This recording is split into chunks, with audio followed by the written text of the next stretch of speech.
So now that we've gotten some big reveals with the Tomb Kings lately, we've got a little bit of idea of what's coming in the new Tomb King DLC, Rise of the Tomb Kings, here in January 23rd. I know I'm stoked. That entire trailer just had me torqued. Oh, I've watched it a ton of times since then. Oh man. But one of the things that we heard about were a little bit about the Lich Priests and the lores that they're going to be able to use in Total War Warhammer 2. We know that they're going to be able to use the lore of light, the lore of death, and then the new lore of Nehekhara. And for those of you that played the tabletop, you know about this lore. You've heard of it many a time. And those of you that played the Tomb Kings especially know how coveted it is to the Tomb Kings as a whole. So in this video, we'll do the same kind of standard format we always do with our lores.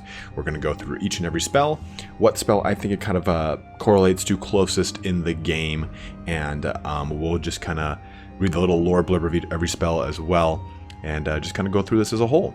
But let's start off here with the lore attribute, the Restless Dead. And the way that this works is anytime, it's very similar to the lore of life, right, with Life Bloom. So every time a spell is cast from the lore of Nehekhara onto a unit, that unit actually recovers wounds. So this would be a way to get some passive healing done for the whole entire Tomb King's army, because we've talked about how they're going to need a lot of tricks up their sleeves. But we also now know that they don't recruit or need upkeep for their army. So just as true to the lore, they don't raise new undead from the ground. They just reanimate what's already dead. So if they feel like, let's just say, 5 units of skeleton warriors, the lore says that they're not going to bring a 6th unit via magic. They're going to just keep regenerating those 5 units and bringing them up from the ground and keeping them in combat.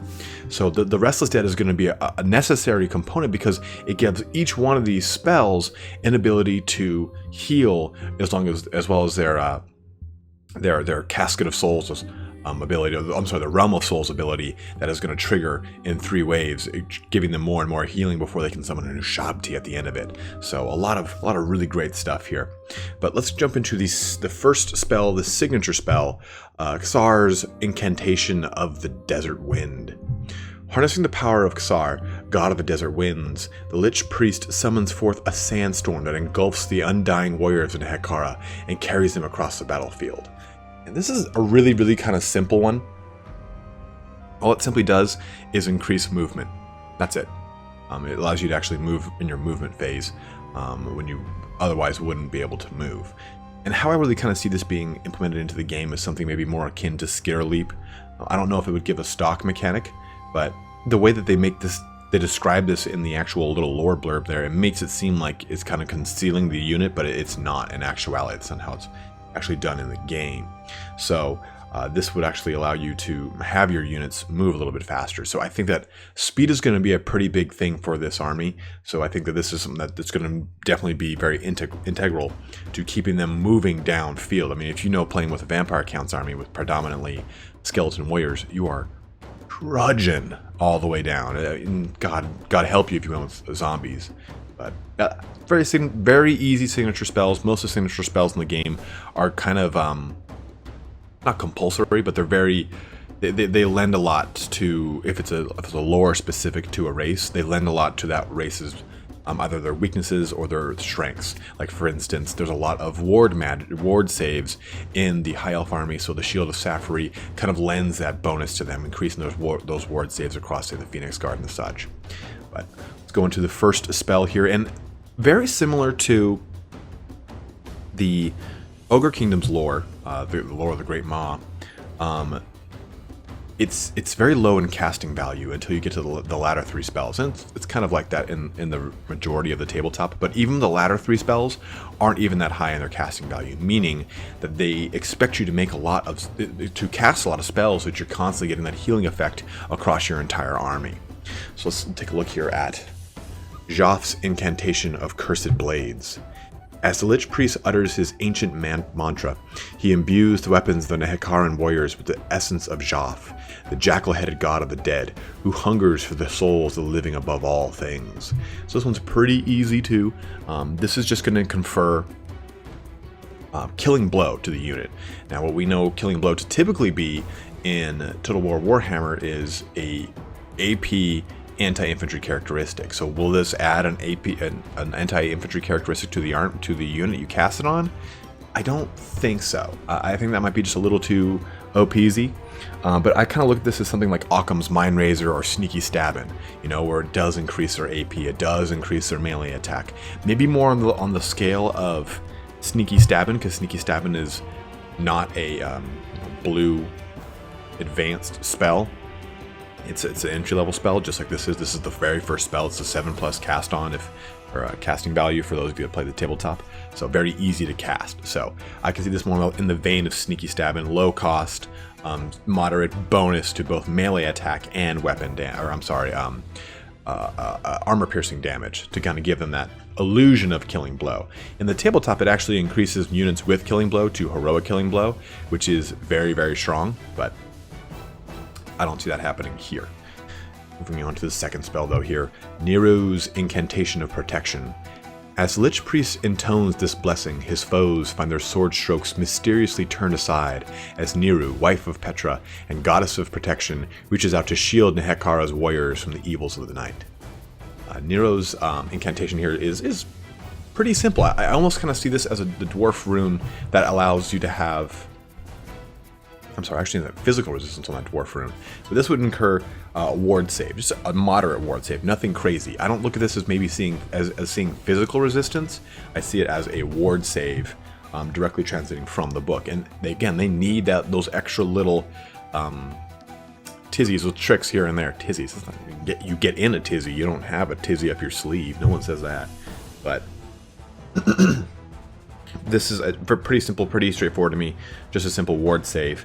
And it does have an ability with an overcast to, rather than just target one unit, it can target all the units in its range. So that's a very nice ability in my mind to keep an otherwise very paper-thin army, as far as their armor goes or their defense goes, up and in that fight, or up in fighting condition, by not only giving them this ward save, but also giving them the lore attribute, that constant heal that we're going to get from the Restless Dead. So I definitely see this as being a pretty big staple of the army. Just like when you're using high magic, you're always casting spells, right? So that Shield of Sapphire is constantly triggering across your entire army. I see that you're constantly going to be casting these low value spells, which are very, very strong for an army that needs these kind of bonuses. So I'm definitely looking forward to how they incorporate these two spells in the third one here. Petra's Incantation of Righteous Smiting. As the verses of this incantation are spoken, a fierce light emanates from the empty eye sockets of the Nehekharan undead, as the power of Petra infuses these warriors with the speed and fury to smite their foes. So, very simple here too as well. This is just simply adding some melee speed to the equation here. So they're just going to be attacking a lot faster in my mind, because basically what this says is it's just going to increase their attack by 1, and attack the way it would convert, in at least the way I understand it in my mind, is that in Total War Warhammer, attack would be your melee speed capabilities. How often are you going to be swinging that weapon? Attack was, I'm a very fast unit, I won't be able to attack again.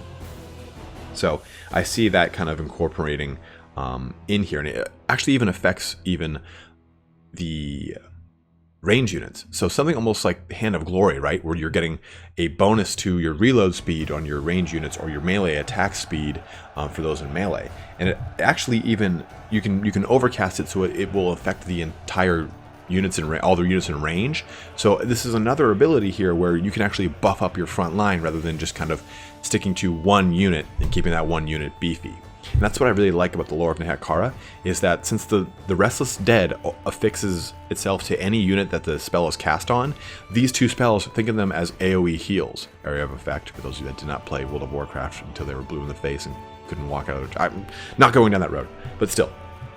You play these two abilities, you have AoE heal, you have these AoE abilities that trigger, boom, everyone that radius is now getting healed from Restless Dead. So there's a lot of utility that you can use in these spells, even if they're rather lackluster buffs. When the game actually comes out, we're going to need those buffs, those healing abilities from the Restless Dead. But we've got now Isurian's Incantation of Vengeance. Skeletal hands burst from beneath the surface to drag those above into a grave as the Lich Priest invokes the name of Usurian. And this one is pretty interesting here. Kind of reminds me of Gorkle Fix-It. What it does is it actually just moves the movement speed of the units in tabletop down, and it makes it so that all the units all the terrain that they're going across is dangerous terrain. We don't really have many dangerous terrain signifiers in this game. There's not like, oh, you can't go through forest and just, oh shit, my chariot exploded like it can in tabletop.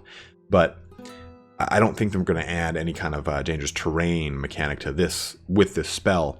But I do think that they're going to have a kind of like Gorkle Fix It, where it reduces speed, it reduces vigor, it reduces that charge bonus, something that that needs to kind of curb the speed of an otherwise speedy foe, like a Beastman army, which is very, very, very fleet of foot, very quick on their hooves. They're going to need this spell to kind of help curb maybe a flanking charge or something of the sort. And it's actually going to play very well into this next one here. Or actually, I got ahead of myself. I either see this as a Gorkle Fix It or as a net spell, a way to completely lock something down. I completely blanked out on the next spell here. But yeah, because if you've got a predominantly ranged army, or an army that can field a lot of ranged options in the Ushabti, in the catapults, in the skeleton archers, in the skeleton horse archers, if they add the Necrolith Colossi, then the Necrolith Colossi has the Bow of the Desert.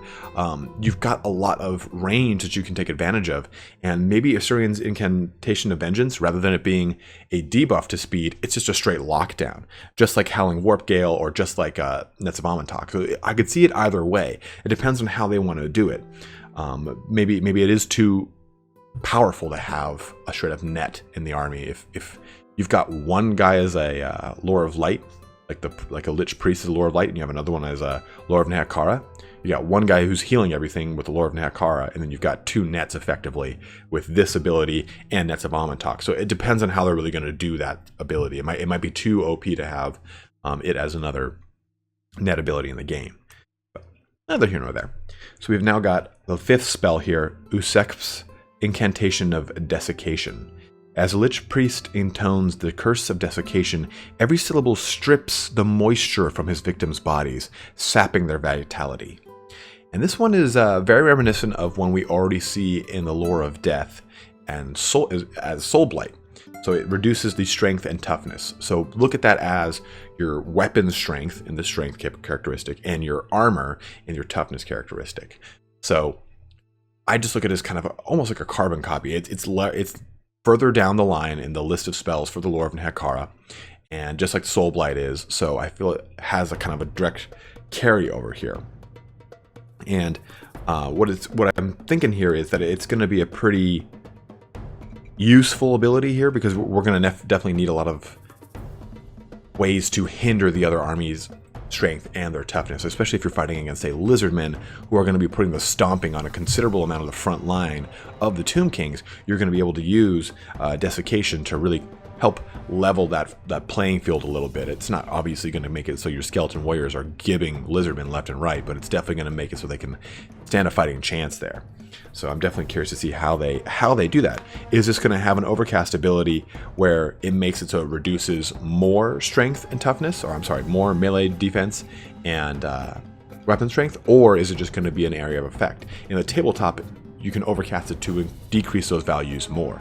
So I'm curious to see how they're going to do that too. I'm wondering if they're going to make all these overcast abilities AoE abilities so you can get more healing off. It'll be interesting to see what they do there. But the last spell here, Sekhmet's Incantation of the Skull Storm, which is a mouthful of awesomeness. I wish it just summoned up a shit ton of zombies with laser beam eyes. We're gonna do get frickin' mummies with frickin' laser beams here, or attached to their heads. Forgot that part. But here's a little lore thing on it. A whirlwind of skulls tears across the battlefield, devouring everything in its path in the name of the goddess Sekhmet. So, really cool sounding, right? Really great name. Pretty cool lore so far. Very lackluster spell, I gotta be totally honest. The tabletop version of this spell is not the coolest version of any spell I've ever heard. You know, it's very, very simple, very rudimentary. It only does a strength 4, so it's very low on the totem pole as far as damage, but it stays in play just like normal vortexes do, for a little bit at least. In tabletop vortex is a little bit more deadly. But you cast this spell, it moves around as it does. There's in the tabletop, if you miscast it, it actually appears, the vortex itself will appear on your caster instead. I'm not sure if they're going to put that lethal of a punishment in there for you, because they don't have all of the Skaven's randomness in the Skaven army. I don't think we're going to put that level of randomness in this army because that's a pretty damn punishing thing. But I see this kind of not necessarily as a banishment or as a Purple Sun Azirius, because both of those do AP damage. I see this mainly as the Vortex from the Lore of Fire, is it Flamestorm or whatever. I just doing a mediocre amount of damage, mediocre to high, depending on how you really get it positioned and depending on what units it's on, and just kind of stand on the battlefield. I hope it's cool. I mean, like, imagine this wind of these skulls, the same skulls with the flaming skulls catapult shoots, just ripping and roaring through the battlefield. From a thematic standpoint, it's a really cool spell. From an actual execution in the tabletop, not so much.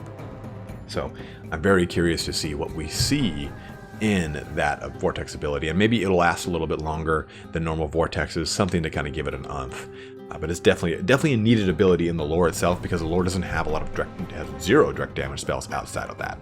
So it needs some sort of actual way to stick it to those large blobs of Skaven that we're inevitably going to be dealing with.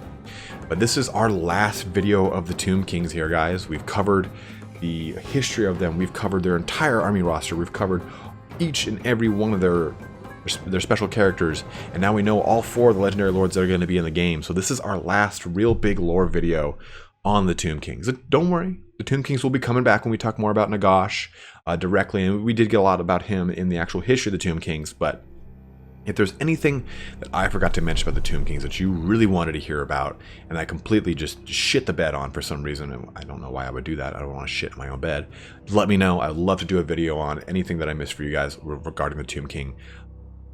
There's one video I am considering, and you guys let me know in the comments if you'd love to see it.